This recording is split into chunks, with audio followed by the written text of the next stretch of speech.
Imagine this.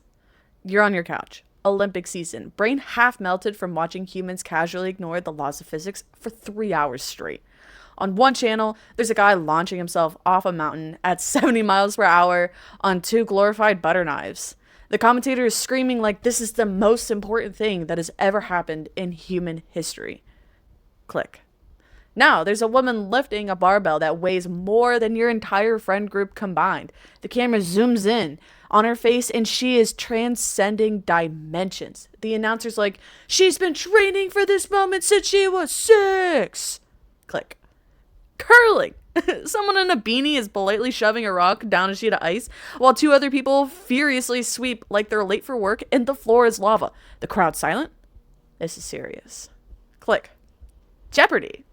3 people standing behind podiums, holding little clickers. No one's bleeding. No one's airborne. No one's upside down. And yet this is quietly, calmly, is basically the professional league for smart people. We just refuse to admit it because everyone is wearing sensible clothing. We treat it like a trivia show. And that's adorable and all, but it's like calling the NFL some light running and occasional catching. Jeopardy is the NFL of knowing things you absolutely did not need to know, but are weirdly proud of. The NHL is for hockey. The NBA is for basketball. The Olympics are for everything from sprinting to, I can go down this mountain faster than my survival instincts want me to. Jeopardy is for those people whose fight or flight response triggers when they see the category potent potables. Tell me that's not a sport. Let's really sit with what's happening here, okay? We got a long-running franchise with a signature theme song, a dedicated fan base, recognizable arena, legendary players, stats, records, scandals, and even a postseason. You're not watching a game show. You're watching the championship league for nerds. And I say nerds with love because, in all reality, I am one. Now, technically, yes, Jeopardy started as a cute idea in the 1960s. Some TV genius went, hey, what if we answer with the answer and question with the question? And everyone said, oh, that sounds crazy, but let's put it on air immediately. But we're not doing history class today, and I'm not here to teach you the timeline. I'm here to make a case that Jeopardy is structurally, emotionally, spiritually a pro sports league. Let's start with the players. James Holzhauer had a big lead and wrote down his response very quickly while I was still reading the clue. What bridge did he think of? Stop ducking a rematch, Ken. You know how much work I had to go to get all the way over here at this lectern and avoid having to play you again, James? This is auto-corrected, by the way. So do you know how hard it is to get on Jeopardy? You don't just stroll into the studio like, hey guys, I own a tie and I yelled at the answers correctly at Applebee's trivia once. Sign me up. No. First, you gotta take an online test. This is the intellectual version of the NFL combined. You get like 15 seconds per question, and the questions are specifically selected to make you rethink every time you skipped reading the last chapter in a textbook. The test ends, and you just sit there, staring at the screen like, wow, maybe I don't know anything. Maybe I'm just an advanced parrot with Wi-Fi.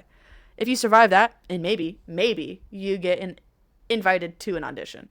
The audition is training camp. They sit you with other hopeful hands, you practice a buzzer, and suddenly you're sweating in a hotel conference room trying to remember the capital of Lithuania, while also being charming and good on television.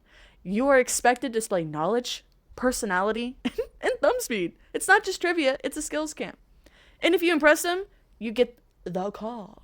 You are now a professional trivia athlete. No one calls it that, though, but it is what it is. You get flown out, you put on a nice outfit, you walk onto set for the first time, and it's like stepping out of the tunnel into a stadium, except instead of cleats, you're armed with a pen, a buzzer, and crippling anxiety. Then the game starts. Let's talk structure, okay? Jeopardy has rounds, clocks, possessions, momentum swings, Hail Marys. It's basically football without the concussions. You've got the Jeopardy round. We warm up. Everyone's feeling each other out, finding their rhythm. Then, Double Jeopardy hits. That's when the coaches would be like, we're making adjustments at halftime. Suddenly the money doubles, and one guy's like, all in, Alex! And the others are on the verge of absolutely just crying. Then there's Final Jeopardy. That is the last second field goal of trivia. The buzzer beater 3, the penalty kick in stoppage time. You can be up by 20 grand and blow it because you thought the category European painters meant name literally any guy who ever held a brush, and it didn't. And then there's the buzzer. Now we have to pause and talk about the buzzer, okay? The buzzer is the starting gun, the snap, the tip off. The buzzer is everything. You can know every answer. You can have a brain like a well-organized Wikipedia. You can make Ken Jennings look like a guy who occasionally reads the back of cereal boxes. If your buzzer timing is trash, you are going home with $2,000 and a story your family will never let you forget. Champions literally practice buzzer timing, and that's kind of weird whenever I say that. That's finger drills, reaction training, watching past episodes and hitting a pen on a table in time with a board lights up, so some kind of weird strategy woodpecker. I want you to picture Rocky training montage, okay? But instead of punching meat, it's someone furiously practicing hitting a clicker at the exact millisecond Trebek would have finished the clue. Thumb, money.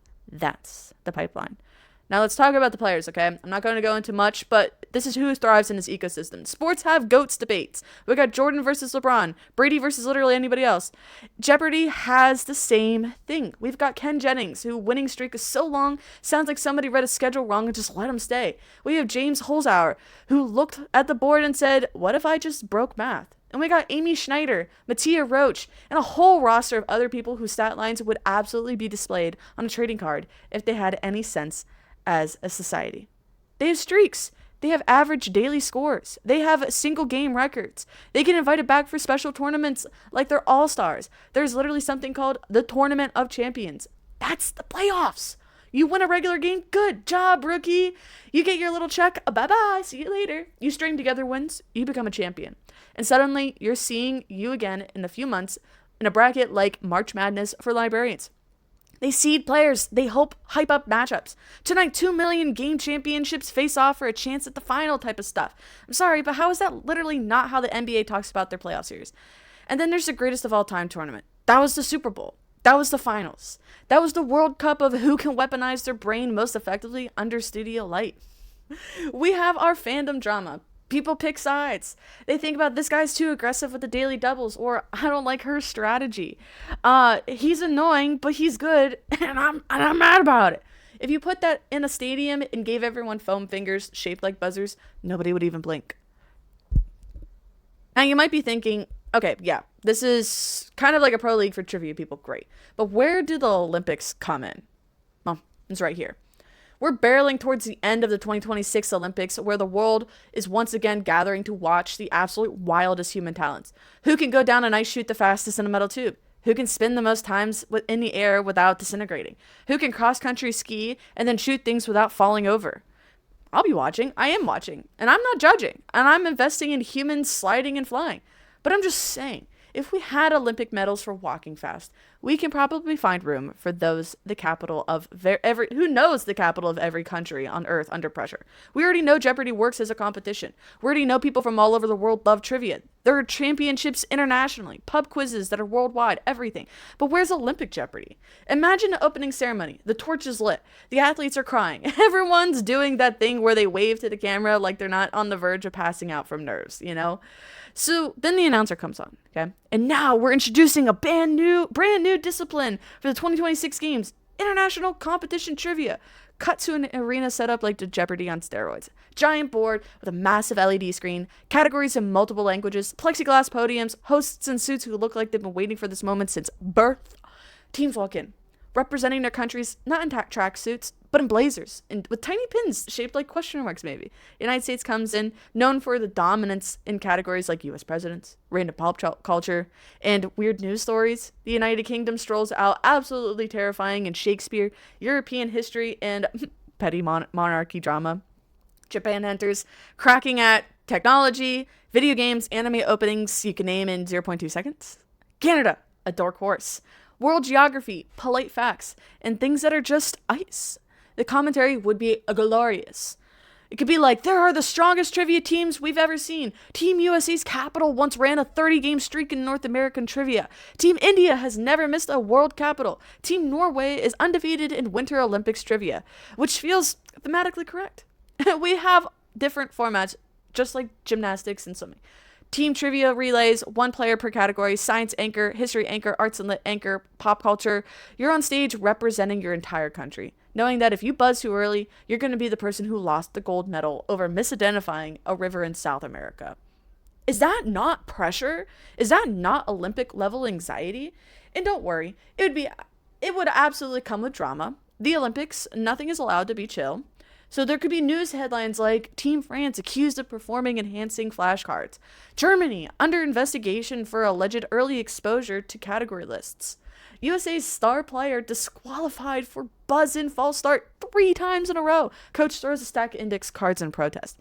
You have slow motion replays of buzzer presses. Commentators analyzing them like they analyze swimming stats. If we pause right here, you can see that she anticipated the end of the clue just a hair early. That's the risk. She's been training that reaction time for years, but at this level, the margin of error is microscopic. Then there's medal ceremonies. No podium for fastest human alive. This podium could be for gold in ancient civilizations, silver in world flags, bronze in obscure 19th century Russian novels. National anthems play, people in glasses crying, clutching gold medals shaped like tiny buzzers. The camera cuts to their parents who are like, we always knew that reading would amount to something. And then there's a thing that makes this not just a joke. Jeopardy people already train like athletes. They have study regimes, stacks of flashcards, Anki decks, practice games, old question archives. They drill world capitals, opera plots, sports stats, chemical elements, literature, everything. They cross-train their brains. Generalists with specialized spikes. Some of them literally train with a homemade buzzer. They practice watching old episodes and trying to find their hits. It's film study and drills, just like a sports team. It's just that their training montage is a little less running upstairs in a gray sweatsuit, more standing in the kitchen whispering, "What's the Battle of Angkor again?" to the microwave. If that doesn't deserve an international stage, I don't know what does. The Olympics are supposed to be the showcase for the peak of human ability. The fastest, the strongest, the most precise, the most graceful. We have that physicality. We don't really showcase it mentally. So sure, there's chess tournaments, there are math Olympiads, but they're not in the televised main event lineup between speed skating and figure skating. There's room for a little intellect as a sport in there, you know? Especially when you consider that the vibes are already right. Jeopardy has opening themes, it has crowd reactions, it has upsets, it has Cinderella stories where someone who looks like they lost on the way, who got lost on the way to the library ends up wiping the floor with 2 Ivy League alumni. I want to live in a world where in 2027, 2028, where I could say, did you see that trivia match last night? Absolutely insane. Japan completely rocked the Shakespeare category and India swept the world invention and stole the gold. Someone else's, yeah, I had my fantasy trivia bracket filled out. I didn't see that coming. My entire podium prediction is ruined. We're halfway there emotionally. During regular Jeopardy, people are yelling at the TV already. How did you know that? That's so obviously the Roman Empire. I would have wagered more, you coward. It's the same energy that people bring when watching boxing or soccer. The only difference is that instead of throwing punches, contestants are throwing propositions around. So here's my thesis, okay? Jeopardy is already the professional league of smart people sports. It has the structure, the players, the stats, the stakes. All it's missing is the Olympic ring treatment. In the Olympics, especially in 2026, when we're all tuned in anyway, it's a perfect moment to admit that being able to instantly recall the capital of a random Russian country under pressure is just as uniquely human as impressive as flying, skiing, or jumping. In different ways, sure, but still worthy of a medal. So yeah, when the next games roll around and we're all sitting there watching someone sprint, ski, slide, spin their way into history books, I'd love to also see a final event where a bunch of people in blazers step onto the stage, stare down a giant glowing board, and prove that their training, years of reading, memorizing, practicing, and buzzing can bring home a gold. And then when that day comes, I'll be on my couch, wearing a hoodie, cheering like an absolute maniac. Not just for my country, but for every kid who grew up thinking, I'm not good at sports, but I'm really good at knowing useless stuff. Congratulations. Your Olympics are coming. Now, if you'd like any more goofy hot takes or weird concept ideas, please feel free to like and subscribe. It really helps a lot. And until next time, I'll see you.